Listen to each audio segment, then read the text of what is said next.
오늘 본문의 말씀은 하나님께서 사도 바울을 통해 디모데 자신에게 주시는 말씀이 됩니다. 사실 어떻게 보면 디모데 전서와 후서 전체 서신이 디모데에게 주시는 말씀이 맞지만, 일반적으로 이 서신서를 보면은 디모데에게 교회의 일을 이렇게 감당하라고, 교회의 문제를 이렇게 한번 해결해 보라고, 교회 리더들은 한번 이렇게 세워보라고 무슨 일을 위해 주시는 말씀이 되지 디모데 자신에게 주시는 말씀은 아니죠. 그런데 오늘 본문은 디모데 자신에게 주시는 말씀입니다. 목회자 디모데, 인간 디모데에게 하나님께서 직접 주시고자 하는 말씀이 되지요. 그러면 여기서 무슨 말씀을 주시는 것일까요? 오늘 말씀을 쭉 묵상해 보는데, 디모데에게 하나님은 지금 목회를 하면서 너는 이러한 안전장치를 스스로 세워가며 목회하라고 주시는 말씀이구나라고 이렇게 마음의 감동을 받게 되었습니다. 그래서 오늘 설교의 제목을 이렇게 한번 정해보았어요. 목회자를 위한 안전 울타리, Safeguards for Ministry라고 한번 정해보았습니다. 목회자를 위한 안전 울타리. 자, 저는 이 말씀을 이제 한 구절 한 구절씩 보면서 이러한 안전 울타리를 세워서 목회하라고 하시는 하나님의 말씀을 한번 같이 묵상해 보겠고요. 그 후에 이 말씀을 다 본 후에는 이제 목회자에게 주시는 말씀이니까 제가 목회자로서, 목사로서 우리 평신도 교인들 여러분들에게 부탁드리고 싶은 두 가지 말씀을 전하며 오늘 설교를 좀 매듭하도록 하겠습니다. 자, 본문을 한 구절씩 한번 보도록 할게요. 21절을 보면 이렇게 시작이 됩니다. 하나님과 그리스도 예수와 택하심을 받은 천사들 앞에서 내가 엄히 명하노니, 이런 말씀을 하고 있죠. 그러니까 디모데가 사실 사역을 할 때 있잖아요. 목회자의 사역은 공적인 영역에서 진행되는 사역이긴 하지만 더 중요한 사역은 사적인 영역에서 진행되고 있는 사역입니다. 그렇다면은 목회자들에게 충분한 이러한 시험이 있을 수 있지 않겠습니까? 이 사적인 영역에서 사역을 그냥 쉽게 할 수 있어요. 그리고 이렇게 막 말씀 앞에서 씨름하지 아니하고 할 수도 있고, 게으르게 할 수도 있고, 그러나 자신의 어떠한 자신이 갖고 있는 어떠한 재능을 가지고, 어떠한 탤런트를 가지고 충분히 사람들에게 감동을 주는 듯한 목회를 할 수 있는 게 아니겠습니까? 충분히 그러한 함정에 빠질 수도 있고, 그러한 시험에 이렇게 쓰러질 수도 있고, 그러한 면에서 타협할 수도 있기 때문에 하나님이 지금 디모데에게 이 말씀으로 시작하는 거예요. 디모데야, 너 분명히 알아야 된다. 살아계신 하나님과 부활하신 그리스도와 그의 천사들 앞에서 엄히 명한다. 그들이 보고 있다. 하나님께서 보고 계시고 예수님께서 보고 계시고 천사들이 보고 있는 것이다. 그들이 지금 증인이 되고 있는 것이다. 그 앞에서 사역한다는 것을 잊지 말아라. 사적인 프라이빗한 영역에서 사역을 하더라도 하나님 앞에서 사역할 수 있는 자가 되어야 된다라고 오늘 말씀이 이렇게 시작이 되고 있죠. 여러분, 이것부터 엄청난 안전장치가 아니겠습니까? 아무도 안 보는 데에서 충분히 실족할 수 있고, 충분히 타협할 수 있고, 충분히 죄 가운데 살면서 목회를 자신의 재능으로, 자신의 어떠한 카리스마로 할 수 있는 자이지만 그래서는 안 된다. 목회는 하나님 앞에서 하는 것이다. 이 안전장치를 충분하게 세우고 목회하라고 오늘 말씀이 시작이 됩니다. 그러면서 곧바로 주시는 말씀이 무엇입니까? 21절을 계속 보면은 내가 엄히 명하노니 너는 편견이 없이 이것들을 지켜 아무 일도 불공평하게 하지 말며, 이렇게 말씀을 하고 있습니다. 편견 없이 이것들을 지켜라. 여기서 말씀하시는 이것들은 무엇을 가리키는 것입니까? 여러분, 가장 자연스러운 해석은 바로 앞 구절에서, 바로 앞 두 구절에서 주신 말씀으로 우리가 연결시키는 것이 가장 자연스러운 해석이 될 것입니다. 바로 앞에서 무슨 말씀을 했습니까?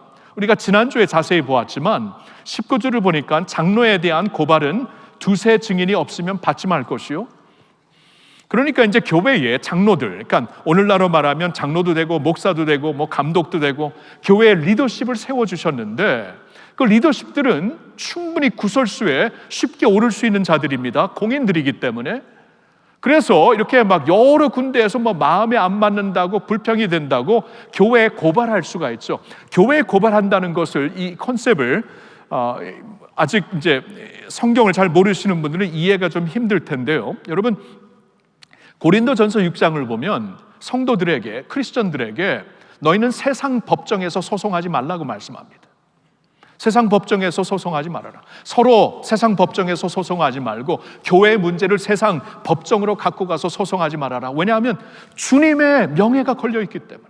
예수님의 명예가 걸려있는 주님의 몸된 교회인데, 이 교회 안에서의 일어난 다툼을, 아무리 그것이 이렇게 충분한 다툼이 될 수 있을지라도 그것을 세상 법정으로 갖고 가지 마라.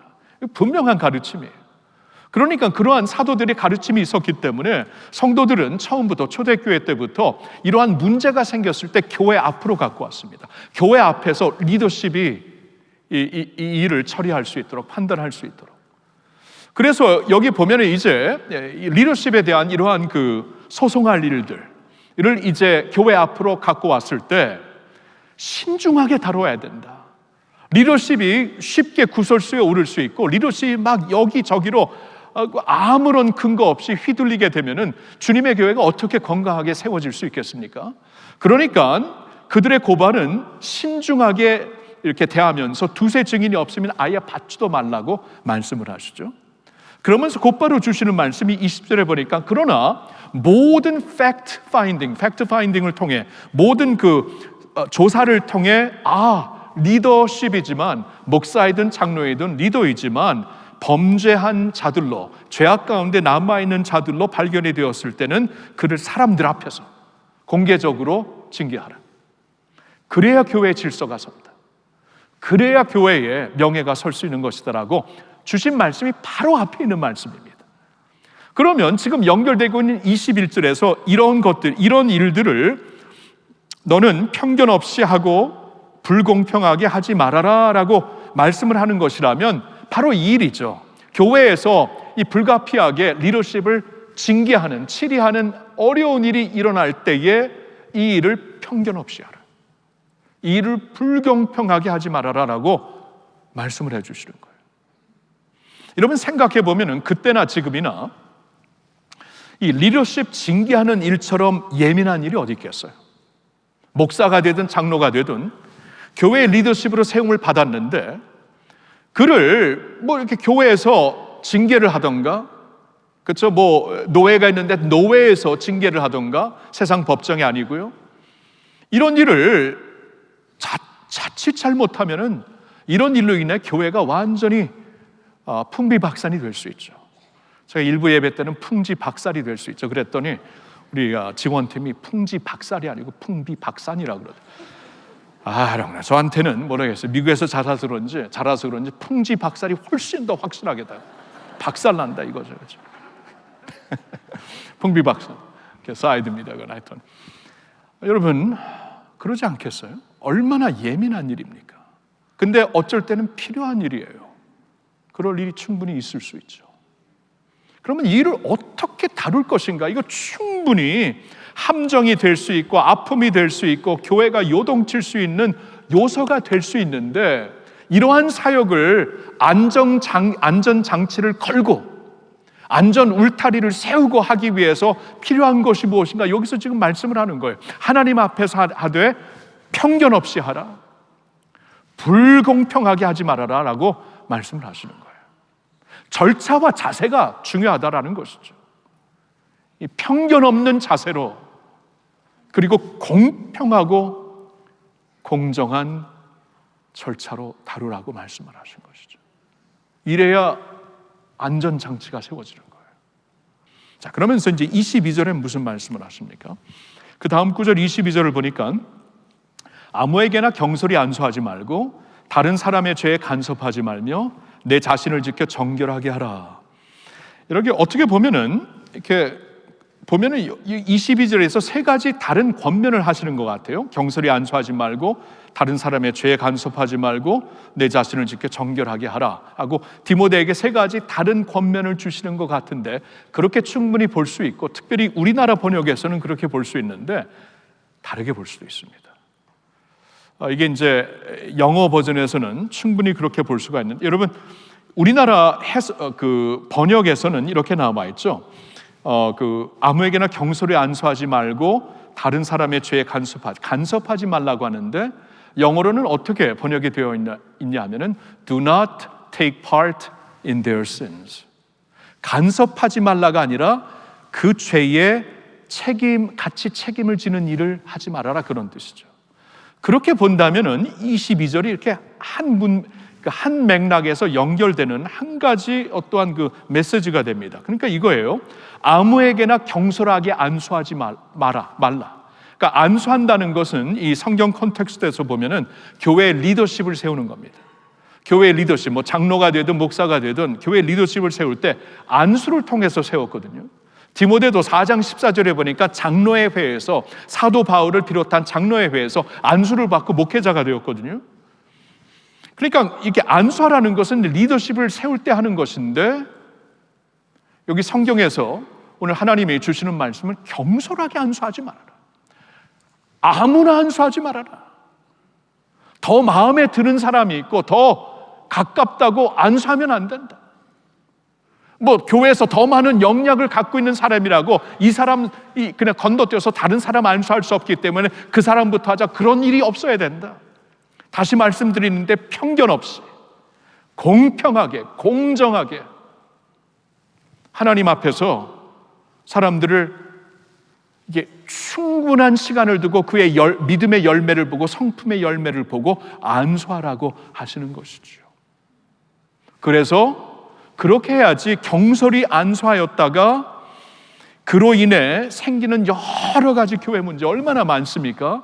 그 교회 문제에 너도 책임을 져야 된다. 그러면 디모데야, 네가 목사로서 안수를 경솔히 했기 때문에 그런 일에 너가 이렇게 그 아픔에, 그 죄에 동참하는, 같이 책임을 지는 일을 하지 않기 위하여서 목회자로서 안전장치를 세워야 되는데, 리더들 세울 때 확실하게 충분한 시간을 두고, 안전장치죠. 리더십을 이렇게 세워야 된다. 목회자로 반드시 기억하라고 말씀을 합니다. 자, 그리고 이제 그 다음 구절을 볼까요? 그 다음 구절을 보면 23절에 이제부터는 물만 마시지 말고 내 위장과 자주 나는 병을 위하여는 포도주를 조금씩 쓰라. 여러분들 가운데 포도주 좋아하시는 분들이 가장 좋아하는 구절이죠. 포도주를 즐겨라라고 주시는 말씀이 아니고, 이제 이 병 때문에, 여러분 그 당시에 있잖아요. 2000년 전에 우리나라도 그랬고요, 이 지중해 세계에서도 그랬고, 물을 마셔서 이렇게 막 병 걸리는 경우가 너무나 많았습니다. 굉장히 비위생적이었죠. 물을 마시는 것이 막 콜레라도 생기고 설사병에 걸리고 그래서 많이들 죽었습니다. 그래서 그 당시에 특별히 이렇게 더운 지역에서는 위생적으로 이제 음료를 마시기 위해서는 물을 끓여서 나중에 식혀서 마시든지, 또 물을 끓이는 것이 힘들잖아요. 그때는 불을 금방 필 수도 없는 것이고, 물을 끓여서, 근데 그게 어렵거든요. 항상 그렇게 준비될 수가 없죠. 그래서 많은 경우에 발효된 음료를 마셨어요. 그래야 위생적이었습니다. 발효된 음료, 포도주와 같이. 근데 이제 디모데의 경우에는 포도주를 전혀 안 마셨던 것 같아요. 그러니까 이런 게 있죠. 이제 성경을 보면은 술 취하지 말라, 이것은 죄라고 분명히 말씀하시고요. 술을 취하면은 술에 지배되는 것이기 때문에 하나님 앞에서 이건 죄입니다. 성령의 지배를 받아야 되는데 술 취하지 말라고 하시고, 술을 막 좋아하고 술을 따라가는 자가 되지 말라고 분명히 말씀을 하시지만, 그렇죠? 포도주를 이러한 컨텍스트에서 마시고, 특별히 2000년 전에 예수님도 그 당시에 사시면서 제자들과 물을 포도주로 변화시켜서 마셨잖아요. 그렇죠? 이 발효된 음료를 마시는 것은 충분히 있었어요. 그런데 디모데의 경우에는 술을 술 취하지 말고 술을 따르는 자들이 되지 말라는 이 말씀을 굉장히 좀 높은 기준으로 적용하면서 자신의 경건을 위해 그렇게 적용했던 것 같아요. 높은 기준으로 적용하면서 자신은 술을 이게 입에 대지 않는 그러한 경건의 삶을 살았던 자가 분명합니다. 근데 그로 인해서 이제 막 위장병이 생기고 그랬기 때문에 이제 사도 바울이 이제는 건강을 위해서 포도주도 조금씩 마시라고 말씀을 하는 겁니다. 자, 그러면 여기서 이제 주시는 말씀은 목회자에게 건강을 챙겨라 하라는 것이죠. 목회도 건강이 있어야 한다는 것입니다. 건강을 잃으면 목회 못해요. 아무리 영성이 있고 아무리 은사가 있을지라도 어떻게 건강을 잃었는데 무슨 목회를 합니까? 그러니까 건강을 챙기면서 목회자의 역할을 다 감당하라. 굉장히 아주 구체적이면서 실제적인 어떠한 권면을 하시는 것이고, 어떻게 보면 이것도 목회자가 설 수 있는 안전 울타리가 될 수 있는 것이죠. 건강을 잘 챙기면서 목회하는 것 말입니다. 그리고 24절, 25절은 이제 같이 읽어보겠는데, 묶어서 읽어보겠는데요. 어떤 사람들의 죄는 밝히 드러나 먼저 심판에 나아가고 어떤 사람들의 죄는 그 뒤를 따르나니 이와 같이 선행도 밝히 드러나고 그렇지 아니한 것도 숨길 수 없느니라. 자, 여기서 바울이 하나님께서 이제 바울을 통해 디모데에게 주시는 말씀은 모든 것이 지금은 숨겨졌을지라도 모든 것이 언젠가는 드러난다. 모든 것이 언젠가는 밝히 드러난다. 은밀한 중에 저지른 죄악도 지금은 숨겨졌을지 모르지만 언젠가는 은밀히 드러난다. 그리고 선행의 경우에도 지금은 아무도 알아주지 못해서 막 선행을 해나면서 막 그냥 지치고 낙심하게 될 때도 아니다. 우선 하나님이 보고 계시고 하나님과 그의 그리스도와 천군 천사들이 보고 있고, 그리고 언젠가는 밝히 드러날 것이다. 세상 사는 동안에 드러나지 않는다면 하나님 법정에서 드러난다. 하나님이 보시고 아시기 때문에 드러나 밝히시고 보상하실 것이다. 상급을 주실 것이다. 그리고 죄악이 이 세상에서 끝까지 은밀하게 숨겨진 것이라면 하나님의 법정에서는 반드시 일어난다. 이 말씀을 주시는 거예요. 이걸 기억하면서 살라는 것이죠. 그러니까 디모데의 경우에 이제 목회자가 아닙니까? 목회자로서 충분히 은밀한 중에 죄를 범할 수 있죠. 아무도 모르는 자리에서 죄와 타협하며 살며 사람들이 보이는 앞에서는 거룩한 모습으로 충분히 사역을 할 수 있는 것이죠. 그러한 모습으로 사람들을 속이면서 사역을 할 수 있는 것인데 하나님은 속일 수 없다 그 말이죠. 그리고 언젠가는 드러난다. 지금 드러나지 않았다고 방심하지 말아라. 언젠가는 드러나게 되어 있다라고 경고를 해주시는 것이고, 그래서 은밀한 자리에서 죄와 싸우라는 것입니다. 그래서 오늘 말씀을 정리해 보면 다음 6가지를 볼 수가 있습니다. 목회자를 위한 안전 울타리, 먼저 다 보고 계신 하나님 앞에서 목회하는 삶이 되고요. 두 번째로 모든 성도를 편견 없이 대하는 자세가 되고요. 세 번째로 경솔하게 리더를 세우지 않는 신중함이 되고, 네 번째로 자신의 건강을 잘 챙겨 힘차게 사역하는 모습이 되고, 다섯 번째로 숨겨진 죄가 없도록 자신을 돌아보는 삶이 되고, 여섯 번째로 선을 행하되 낙심하지 않는 자세가 되는 것입니다. 디모데야, 너 목회를 하면서 충분히 너 쓰러질 수 있다. 충분히 함정에 빠질 수가 있다. 충분히 타협하며 살 수 있다. 그런 목회를 하지 않고 하나님이 기뻐하시는 목회, 성령님께서 보호하시는 목회, 성령님께서 보호하시고 보존하시는 교회가 되기 위해서는 목회자로서 이런 안전 울타리를 반드시 세우고 사역하라 하며 저 6가지의 말씀을 오늘 주시는 겁니다. 자, 이게 오늘 말씀이에요. 목회자에게 주시는 말씀이에요. 특별히 저와 같은 자에게, 그러니까 굉장히 이렇게 적용되는 말씀이 됩니다. 저는 이 말씀을, 목회자에게 주시는 이 말씀을 좀 묵상하면서 우리 성도들에게 부탁하고 싶은 마음을 두 가지 좀 부탁하고 싶은 내용을 마음에 떠올리게 되었어요. 목회자로서, 이 말씀을 받은 목회자로서 이 말씀을 가지고 우리 성도님들에게 부탁하고 싶은 2가지가 있습니다. 첫째로는 이것이에요. 목회자들을 위해 기도해 주십시오. 근데 기도하실 때 그의 선한 양심과 배우자와의 건강한 관계를 위하여 기도해 주십시오. 우리 교회 성도님들 목회자들을 위해 참 많이 기도하십니다. 저를 위해서도 기도해 주시고, 느껴요. 너무나 감사합니다. 근데 여러분, 이러한 기도 제목을 놓고 목회자를 위해 기도하시는가요? 우리 목사님에게 선한 양심, 깨끗한 양심이 늘 있을 수 있도록 주님 인도해 주세요. 성령님 붙잡아 주세요. 그리고 배우자와의 건강한 관계를 가질 수 있도록 꼭 성령님 역사하여 주세요. 이런 기도도 같이 드리고 있나요? 지금 그걸 부탁하는 것입니다. 왜냐하면 오늘 말씀을 보니까, 오늘 주시는 말씀이 있잖아요. 선한 양심이 아니면은 할 수가 없는 거예요. 왜냐하면 아무도 안 보는 자리에서 꼭 그렇게까지 철저하게 원칙을 지키면서, 절차를 지키면서 리더들을 세우고 어느 정도 자신의 마음에 맞는 사람, 리더를 세울 수도 있는 게 아닙니까? 마음에 안 드는 사람은 그냥 안 세워지도록 충분히 할 수 있는 게 아닙니까? 근데 이것을 하지 않고 편견 없이 공정하게 하기 위해서는 선한 양심이, 깨끗한 양심이 작동해야 돼요. 그리고 기도를 할 때 선한 양심과 함께 배우자와의 건강하고 그 좋은 관계를 위해 기도해 주세요. 다시 말씀드리는데, 목회는 있잖아요. 목회의 대부분이나 할 수, 목회의 큰 영역은 프라이빗한 자리에서 이루어지는 것이에요. 그 프라이빗한 영역에서 이루어지는 일을 제대로 할 사람이 배우자 아니면 누가 알겠어요? 성도들 몰라요. 성도들은 공인 목사를 바라보고 있지 배우자처럼 사인 목사를 바라보지 않습니다. 그런 면에서 달라요. 그래서 결국 가장 중요한 안전 방치를 할 수 있는 자는 배우자예요. 배우자. 다 알기 때문에. 그러니까 목회자들을 위해 기도할 때 그 배우자들을 위해 꼭 기도해 주세요. 그들이 건강한 이 관계를 유지하면서, 사랑의 관계, 주 안에서의 관계를 유지하면서 서로 세워줄 수 있는 목회자 부부가 될 수 있도록 기도해 주시기를 주님의 이름으로 부탁드립니다.